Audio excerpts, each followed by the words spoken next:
Hello friends, welcome to பட்டு சமையல். இன்றைக்கி அடுப்பாங்கரையில் ஒரு சிம்பிளாக ஒரு சால்னா செய்யறதுக்காக ஒரு 10 தழை புதினா, ஒரு 20 சின்ன வெங்காயம், 4-5 ஸ்பூன் தேங்காய், அரை ஸ்பூன் பெருஞ்சீரகம், இது எல்லாத்தையும் சேர்த்து தண்ணி இல்லாமல் நல்லா ட்ரையாக அரைச்சி எடுத்துக்கிட்டு, அதுக்கப்புறமா அரை மணி நேரம் ஊறின முந்திரி, கசகசா, ஜீரகம் அதையும் இதோடு சேர்த்து கொஞ்சம் தண்ணி சேர்த்து நல்லா பேஸ்ட்டு பதத்துக்கு அரைச்சி எடுத்து வச்சிடலாம். 4-5 ஸ்பூன் எண்ணெய் சேர்த்து, எண்ணெய் வந்து அளவு வேணாலும் கம்மியாக போட்டுக்கலாம். இது நான் ஒரு 3 ஸ்பூன் சேர்த்துருக்குறேன்.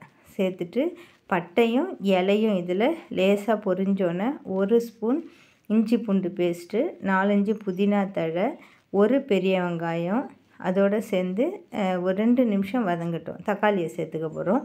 தக்காளி வேகிறதுக்காக ஒரு அரை ஸ்பூன் மஞ்சத்தூள், இது வேக வச்ச உருளைக்கிழங்கு தோல் உரிச்சிட்டு அதையும் சேர்த்துக்கலாம்.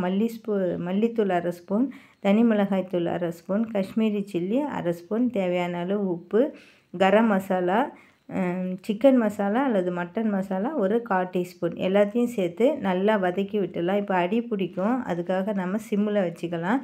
நம்ம ஏற்கனவே அரைச்சி வச்சுருக்கிற பேஸ்ட்டை இதில் சேர்த்து அடுப்பை சிம்மில் வச்சு 2-3 நிமிஷம் நல்லா வதக்கி விட்டுட்டு, பச்சை வாசனை போனோன்னே நம்ம 1.5 டம்ளர் தண்ணி சேர்க்க போகிறோம். இந்த அளவுக்கு 1.5 டம்ளர் தண்ணி சேர்த்தா கரெக்டாக இருக்கும். தண்ணியாகவும் இருக்காது, ரொம்ப திக்காகவும் இருக்காது. அப்படியே மாறி இருந்தால் கூட, திக்காக இருந்தால் கூட நம்ம கடைசியாக வெந்நீர் சேர்த்துக்கலாம். நல்லா 2-3 நிமிஷம் வதக்கி விட்டுட்டு 1.5 டம்ளர் தண்ணியை சேர்த்துக்கலாம். இதில் உப்பு ஏற்கனவே நம்ம போட்டிருக்கிறோம். நல்லா ஒரு தடவை இந்த தேங்காய் படியாமல் கொதிக்கிற வரைய வெயிட் பண்ணலாம்.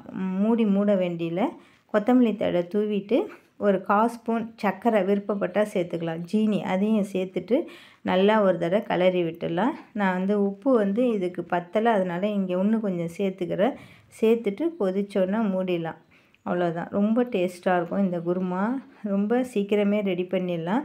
இதில் கேரட்டு, பீன்ஸு, காலிஃப்ளவர், பச்சை பட்டாணி, மீல் மேக்கர், அது மாதிரி நம்ம எந்த காய் வேணாலும் இதில் அடிஷ்னலாக நம்ம சேர்த்துக்கலாம். அதுவுமே ரொம்ப நல்லாயிருக்கும். நான் இன்றைக்கி ப்ளைனாக தான் செஞ்சுருக்கிறேன். இது சப்பாத்தி, பரோட்டா, பிரியாணி, இட்லி எல்லாத்துக்குமே சைடாக சாப்பிட்றதுக்கு ரொம்ப நல்லாயிருக்கும். அரைக்கும்போது சின்ன வெங்காயமும் வதக்கும்போது பெரிய வெங்காயமும் சேர்த்துருக்கேன். அதுதான் இதோடய டேஸ்ட்டுக்கு முக்கியமான காரணம்.